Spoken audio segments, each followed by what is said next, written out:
Assalamualaikum warahmatullahi wabarakatuh. Selamat siang Pak Sony dan teman-teman semuanya. Kami dari kelompok D akan mempresentasikan terkait the accounting equation and revisiting the theory of double entry bookkeeping.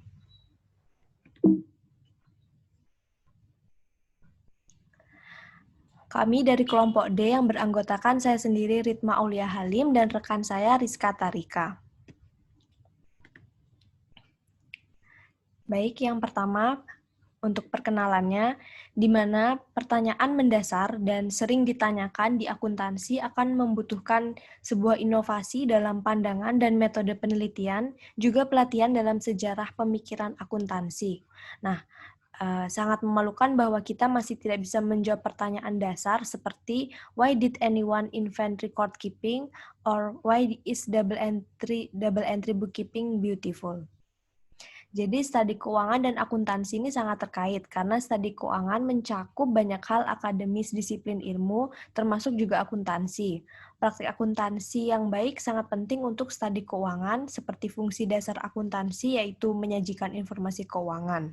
Selanjutnya, output akuntansi terutama memberikan masukan untuk studi keuangan, namun sayangnya kontribusi akuntansi sebenarnya dipertanyakan untuk saat ini. Beberapa akademisi akuntansi telah mengangkat statusnya sebagai disiplin akademis untuk memajukan akuntansi sebagai disiplin akademis. Menurut Sander tahun 2006 sebagai Presiden Akuntansi Amerika Asosiasi 2006 sampai 2007 meminta akademisi akuntansi membayangkan dunia akuntansi alternatif karena tidak akan berubah jika kita tidak berubah dan biasanya dimulai dari imajinasi. Yang pertama, di mana the absence of identified intellectual foundation in accounting, yaitu perhatian akademisi akuntansi disebabkan oleh tidak adanya landasan intelektual yang teridentifikasi di akuntansi. Tahun 2001, Sekolah Pascasarjana Administrasi Industri di Universitas Carnegie Mellon menyelenggarakan sebuah konferensi dasar-dasar intelektual akuntansi. Pada pertemuan tahunan American Accounting Association 2007, menurut Basu meminta 6 panelis untuk menyampaikan pendapat masing-masing tentang pertanyaan mendasar apa yang paling banyak masalah akuntansi penting yang kami yakini untuk dipahami, tetapi sebenarnya kami tidak akan melakukannya atau telah gagal untuk mempertimbangkan masalah ini secara mendalam. Selanjutnya, dalam pertemuan tahunan Amerika tahun 2012 Accounting Association, Basu bertanya kepada 6 panelis ini untuk menulis esai tentang kepercayaan yang paling salah ahli akuntansi. Namun upaya sejauh ini untuk mengidentifikasi dasar intelektual akuntansi masih dianggap kurang memuaskan. Berikutnya, akuntansi memiliki warisan yang substansial dan unggul, di mana kami menyebutnya pembukuan double entry bookkeeping atau double entry system. Singkatnya, untuk double entry system ini telah dianggap sebagai alat untuk membangun kepercayaan dalam bisnis selama beberapa waktu. Namun tindakan akademisi akuntansi saat ini tidak konsisten dengan double entry system. Di satu sisi, akuntansi akademisi menyadari signifikansinya, namun di sisi lain, akademisi juga mempertanyakan relevansinya dalam pendidikan akuntansi, penetapan standar, dan penelitian. Ya, misalnya nih yang pertama, ada debat yang belum selesai dalam pendidikan tentang pentingnya mengajarkan aturan debit dan kredit dalam pengantar kursus akuntansi. Yang kedua, Dewan dalam pengatur standar, yaitu Dewan Standar Akuntansi Keuangan dan Dewan Standar Akuntansi Internasional, memiliki pembahasan kemungkinan persamaan akuntansi yang tidak seimbang dalam menyatakan posisi keuangan. Yang ketiga, tentang penelitian akuntansi. Akademisi akuntansi saat ini lebih tertarik dalam mengembangkan akuntansi dan dari perspektif non-matematika daripada secara matematis. Meskipun double entry system ini secara akademis tertanam dalam teks matematika dan telah didokumentasikan oleh profesor matematika. Akibatnya, perlakuan double entry system yang tidak konsisten meningkat sebuah paradoks sistem double entry bookkeeping. Karena double entry system masih tergolong relatif konsep yang tidak jelas, beberapa akademisi akuntansi mulai tertarik untuk mengembangkan teori double entry system. Nah, menurut Sastra tahun 1982 secara khusus mencatat 4 penulis di abad ke-19 yang membahas teori double entry system. Meskipun beberapa sarjana akuntansi tertarik untuk menjelaskan double entry system. Berikutnya, makalah ini berkontribusi pada literatur tentang yayasan akuntansi intelektual atau secara khusus teori double entry system. Makalah ini mengulas teori Paton tentang double entry system, terutama yang berkaitan dengan argumen yang menjelaskan persamaan akuntansi. Dengan demikian dikemukakan bahwa kedua argumen dikembangkan dengan menggunakan bahasa semantik dan praktis. Makalah ini mengusulkan agar teori double entry system dikembangkan dengan menggunakan bahasa sintaktis yang merupakan bahasa tertinggi dalam perkembangan teori. Kontribusi utama makalah ini adalah untuk mengingatkan akademisi akuntansi bahwa double entry system sebagai seorang intelektual dasar akuntansi dalam sejarah awal. Sangat terkait dengan matematika, seperti double entry system yang pertama kali disusun dalam teks matematika dan didokumentasikan oleh seorang profesor matematika. Oleh karena itu, lihat pada teori double entry bookkeeping dari perspektif matematika, yaitu adalah suatu kebutuhan. Dalam hal ini, penggunaan matematika perspektif membantu untuk mengidentifikasi keterbatasan teori dan proposisi yang ada saat mengusulkan teori double entry system. Sebagai suatu disiplin ilmu, matematika ini adalah ibu dari ilmu sehingga bersifat akademis, disiplin yang dikembangkan berdasarkan matematika yang memiliki peluang untuk berkembang tanpa batas. Berikutnya, teori akuntansi dalam perspektif di mana seorang ahli teori akuntansi yang terkemuka menyatakan mungkin masalah paling kritis di bagian akuntansi yang bersangkutan pelaporan keuangan adalah bahwa mereka yang membuat keputusan yang penting. Misalnya, Dewan Prinsip Akuntansi yang tampaknya tidak menggunakan teori akuntansi. Analisis mereka dan rekomendasi mereka ini tampaknya bersifat ad hoc. Berikutnya, jadi Komite Teori Akuntansi Konstruksi dan Validasi mengacu pada karya dari Morris tahun 1938 dan Carnap tahun 1942 yang menyebutkan ada 3 area bahasa yang biasa digunakan untuk mengembangkan teori atau proposisi, yaitu yang pertama ada sintaktik, yang kedua ada semantik, dan yang ketiga ada pragmatis. Yang pertama adalah teori sintaktis, di mana komite berpendapat bahwa suatu teori dapat dikatakan sintaktis jika menyajikan hubungan antara dua tanda. Meskipun mereka tidak selalu mengandung konten yang empiris, sintaktis atau proposisi analitik lebih mengandalkan pendekatan matematika dan berbasis logika. Komite juga menyebutkan bahwa teori sintaktis membutuhkan komitmen terhadap aturan atau definisi seperti yang dicontohkan oleh proposisi sintaktis. Kemudian teori semantik, di mana komite menyatakan bahwa teori itu semantik jika menyajikan suatu hubungan antara tanda dan objek atau peristiwa tertentu sebagai teori semantik atau teori empiris yang diklaim mengandalkan pendekatan observasi. Kemudian yang kedua ada mengandalkan pendekatan matematika dan bersifat logika. Kemudian juga teori semantik ini biasanya menggunakan definisi operasional yang dapat diamati dan mencatatnya secara empiris teori, yaitu baik benar atau salah itu sesuai dengan pengamatan. Yang ketiga ada teori pragmatis, di mana komite menyatakan bahwa suatu teori bersifat pragmatis itu jika menyajikan hubungan antara tanda dan tanda pengguna. Sebagai proposisi pragmatis dapat memungkinkan tanda yang sama ditafsirkan berbeda oleh berbagai pengguna.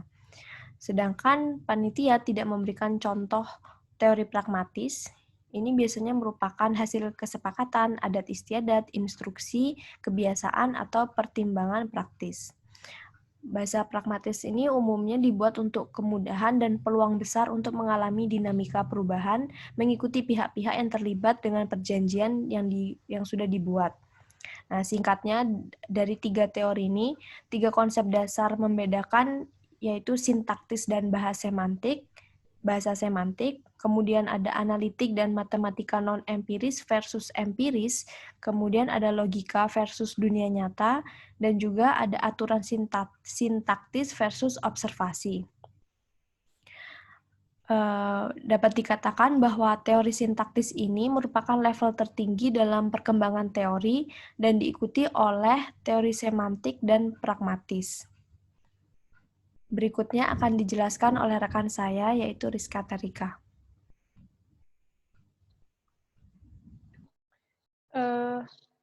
Baik, selanjutnya kita akan membahas mengenai teori Patton terkait dengan double entry system atau sistem entry ganda. Jadi, teori DEB Patton ini telah menginspirasi perkembangan akuntansi sampai dengan saat ini. Kebanyakan buku teks dan standar akuntansi menyatakan bahwa persamaan akuntansi itu terdiri dari dua sisi, di mana sisi kiri mencerminkan sumber daya dan sisi kanan menunjukkan klaim atas sumber daya tersebut, sesuai dengan teori Patton ini. Next.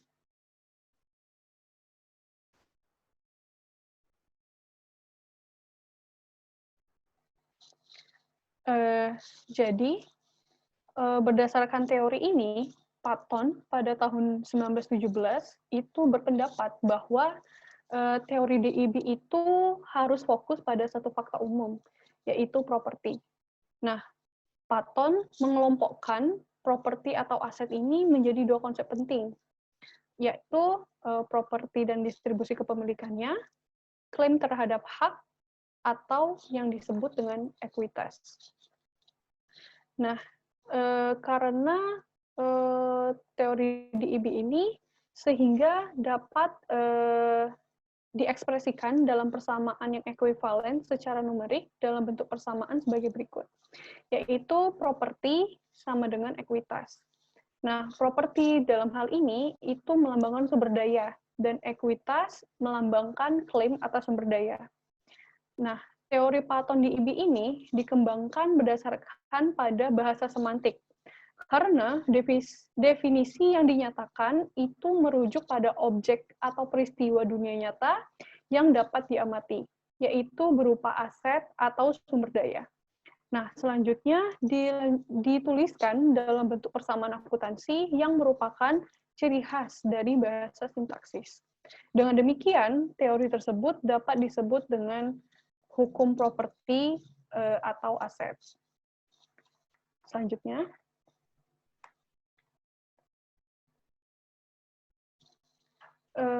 masih mengenai teori Patton.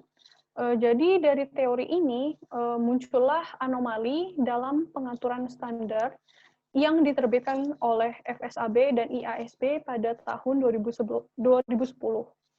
Nah, pengaturan standar ini tertuang dalam Conceptual Framework for Financial Reporting yang menyatakan bahwa laporan keuangan bertujuan umum itu memberikan informasi tentang keuangan posisi entitas pelapor, yaitu informasi tentang sumber daya ekonomi entitas tersebut dan klaim terhadap entitas pelapor. Nah, dalam membahas laporan posisi keuangan satu entitas, exposure draft itu mengacu pada sumber daya ekonomi dan klaim atas mereka. Jadi, singkatnya, pengaturan ini menyatakan bahwa klaim terhadap entitas itu bukanlah klaim atas sumber daya tertentu. Karena menurutnya, dalam banyak kasus, klaim itu bisa dipenuhi dengan menggunakan sumber daya yang dihasilkan dari arus kas masuk di masa depan. Sehingga meskipun semua klaim itu merupakan klaim terhadap entitas, namun tidak semuanya klaim terhadap sumber daya entitas yang ada. Nah, sehingga pengaturan ini secara eksplisit menyatakan bahwa persamaan akuntansi itu tidak harus seimbang. Nah, di mana persamaan akuntansinya itu dinyatakan dalam RE sama dengan L plus E.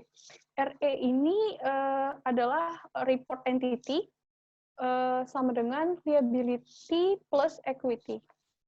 Nah, dari persamaan akuntansi yang dibuat FSAB dan IASB ini, dapat disimpulkan bahwa standar ini tidak hanya mengabaikan hukum DIB, namun juga mengabaikan hukum universal, yaitu hukum matematika. Nah, selanjutnya, dari fenomena ini, FSAB dan IASB itu menyimpulkan dengan pernyataan bahwa terjadinya ketidaksetaraan akuntansi daripada persamaan akuntansi. Nah, dikarenakan teori DIB selama ini dikembangkan dengan menggunakan bahasa semantik, meskipun ditulis dengan bahasa sintaksis. Nah, fenomena ini pun diperkuat dengan perlakuan akademis akuntansi yang lebih memandang akuntansi itu sebagai ilmu sosial murni, sehingga mengingkari penglibatan ilmu matematika di dalamnya. Next.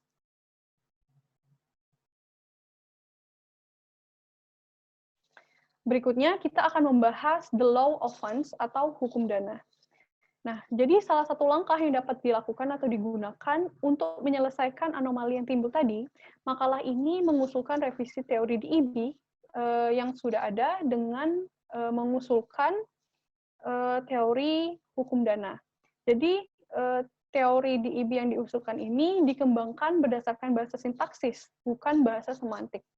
Berdasarkan pernyataan Wheeler 1970 yang merekomendasikan bahwa ahli teori itu perlu mengidentifikasi apa yang akan diteorikan, lalu selanjutnya menjadikan tanda dan bukan peristiwa ataupun objek. Nah, dalam hal ini, fokus utama akuntansi adalah menyediakan sesuatu yang dapat diukur dengan menggunakan unit moneter. Nah, sesuatu yang disebutkan dalam makalah ini adalah dana. Sehingga makalah ini mengusulkan bahwa teori DIB ini harusnya disebut hukum dana, bukan hukum aset atau properti. Next.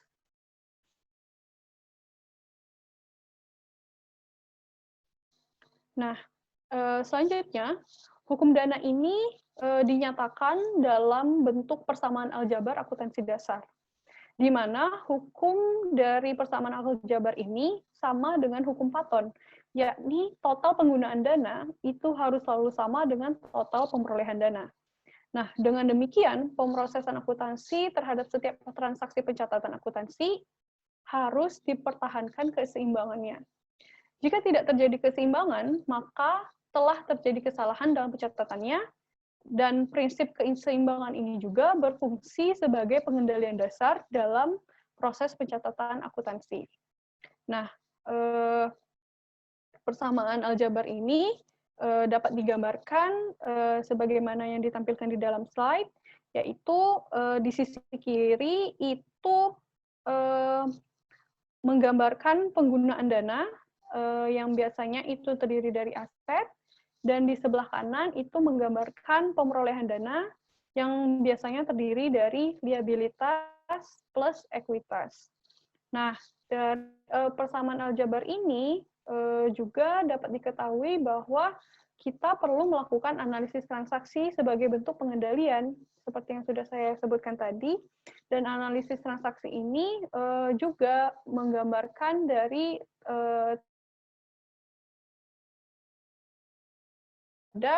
mengenai the rules of debit credit. Selanjutnya.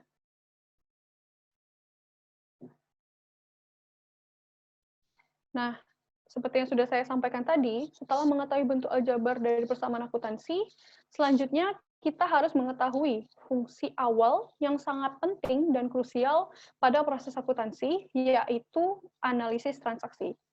Analisis transaksi ini dimaksudkan untuk mengidentifikasi perubahan dana yang terjadi akibat adanya transaksi, di mana analisis transaksi itu selalu menghasilkan setidaknya 2 pasang perubahan. Nah, yaitu yang pertama, jika perubahan terjadi di sisi yang sama, misalnya liabilitas dan ekuitas, maka perubahan akan selalu berlawanan, di mana penambahan akan berpasangan dengan pengurangan. Nah, sedangkan sisi yang kedua itu jika perubahan terjadi pada sisi yang berbeda, misalnya aset dan liabilitas, maka perubahan yang terjadi itu akan selalu sama, di mana penambahan akan berpasangan dengan penambahan, pengurangan akan berpasangan dengan pengurangan. Nah, hal ini pada dasarnya dilakukan untuk memelihara persamaan akuntansi yang seimbang, agar mencerminkan hukum dana. Nah, sistem ini terdiri dari pengetahuan dasar dalam akuntansi yang seperti yang sudah saya sampaikan di slide sebelumnya, dalam hal sistem dualitas yang telah diterapkan setidaknya sejak 500 tahun yang lalu dan akan terus digunakan di masa yang akan datang. Jadi, secara teknis, sistem dualitas itu diwujudkan dalam penerapan rules of debit credit atau debit credit. Nah, di dalam slide ini saya contohkan analisis transaksi. Jadi, contoh transaksinya itu PT Bima membeli mobil truk seharga 150.000 secara kredit. Nah, analisis transaksi yang kita lakukan yaitu aset PT Bima berupa mobil seharga 150.000 itu bertambah sebesar 150.000 dan liabilitas PT Bima itu bertambah 150.000. Nah, ini contoh yang saya berikan di slide ini menggambarkan perubahan yang terjadi di sisi yang berbeda, yaitu aset dan liabilitas.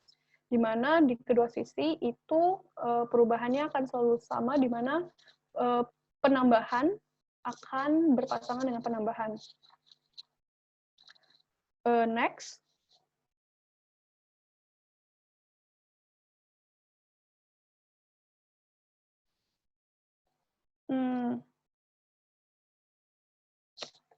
Jadi, berbeda dengan perkembangan hukum properti atau aset yang menggunakan bahasa semantik dan berfokus pada aset atau sumber daya sebagai objek atau peristiwa, pengembangan hukum dana itu menggunakan bahasa sintaksis yang berfokus pada dana sebagai tanda.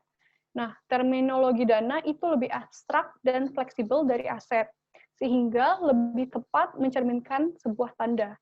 Nah, perbedaan lainnya adalah teori DEB yang ada itu menghubungkan aset dan peristiwa, sedangkan hukum dana itu menghubungkan dua tanda yang berlawanan tetapi saling melengkapi, yakni penggunaan dana dan sumber perolehan dana seperti yang sudah saya sampaikan tadi. Nah, setelah kita memenuhi keseimbangan dalam hukum dana tadi, kita harus mengetahui bahwa akuntansi memproses transaksi berlandaskan pada 3 pilar. Seperti yang disampaikan dalam buku Dasar-Dasar Akuntansi TPA Plus yang dituliskan oleh Pak Sony Warsono, digambarkan seperti yang ada di slide, yaitu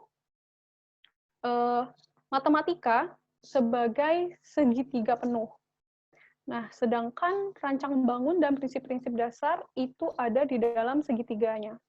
Yang artinya bahwa yang paling utama perlu diperhatikan itu adalah hukum dana, dalam hal ini menggunakan hukum matematika yang keseimbangan penggunaan dana dan pemerolehan dananya itu harus selalu dijaga. Nah, barulah kita dapat melihat prinsip-prinsip dasar atau ketentuan dan peraturan yang berlaku, dan selanjutnya dapat dikelola menjadi informasi yang dibutuhkan dengan rancang bangun. Nah, kita akan membahas pilar akuntansi ini satu persatu. Yang pertama, yakni pilar matematika. Di mana hukum dasar yang berlaku di akuntansi itu berpijak pada ilmu matematika sebagai pilar utama, khususnya matematika aljabar. Nah, sama dengan hukum dana yang telah kita bahas di slide sebelumnya tadi. Jadi, matematika ini digambarkan sebagai segitiga penuh. Lalu, yang kedua, yakni pilar prinsip dasar. Nah, pilar ini berupa aturan dan ketentuan yang merupakan hasil kesepakatan bersama. Nah, contohnya seperti standar akuntansi keuangan. Lalu, yang ketiga, yaitu pilar rancang bangun, di mana pengolahan informasi dikembangkan sesuai kebutuhan dengan tetap berlandaskan pada pilar matematika dan mematuhi prinsip dasar yang ada. Nah, saya ulang lagi, jadi matematika dalam pilar akuntansi ini maksudnya sebagai pilar yang paling utama, yaitu keseimbangan dari penggunaan dana dan pemerolehan dana tadi. Jika sudah diperoleh keseimbangannya, barulah kita harus menyesuaikan dengan prinsip-prinsip dasar atau peraturan dan regulasi yang ada seperti SAK, lalu lalu data yang sudah dikelola tadi atau yang sudah sesuai keseimbangannya tadi barulah dapat diolah untuk mendapatkan informasi yang dibutuhkan. Next.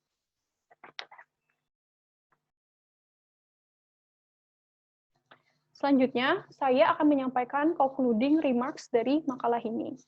Jadi, akuntansi adalah disiplin akademis yang penting untuk studi keuangan dan memiliki warisan pengetahuan berupa double entry bookkeeping atau DEB dan double entry system atau DES yang dimilikinya telah dipraktikkan selama 500 tahun dan telah terbukti menjadi alat yang membangun kepercayaan dalam studi keuangan. Seperti yang telah dipelajari secara tidak tepat selama ini, akuntansi saat ini menimbulkan paradoks, di mana akuntansi itu berfungsi untuk menghasilkan informasi keuangan, tetapi tidak dapat mendeteksi dan mencegah krisis ekonomi dan keuangan.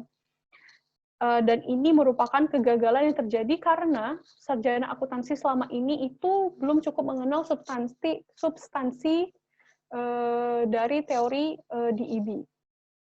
Nah, salah satu teori DEB yang menginspirasi perkembangan akuntansi sampai dengan saat ini adalah teori yang ditulis oleh Patton pada tahun 1917. Meski ditulis menggunakan persamaan matematika, teori Patton ini juga membangkitkan bahasa pragmatis dan semantik dalam menjelaskannya yang tidak hanya melibatkan rasionalitas, aturan debit dan kredit, tetapi juga teori atau filosofi yang mendasari pembukuan double entry. Nah, sehingga penggunaan kedua bahasa ini menyebabkan persepsi akuntansi yang tidak tepat.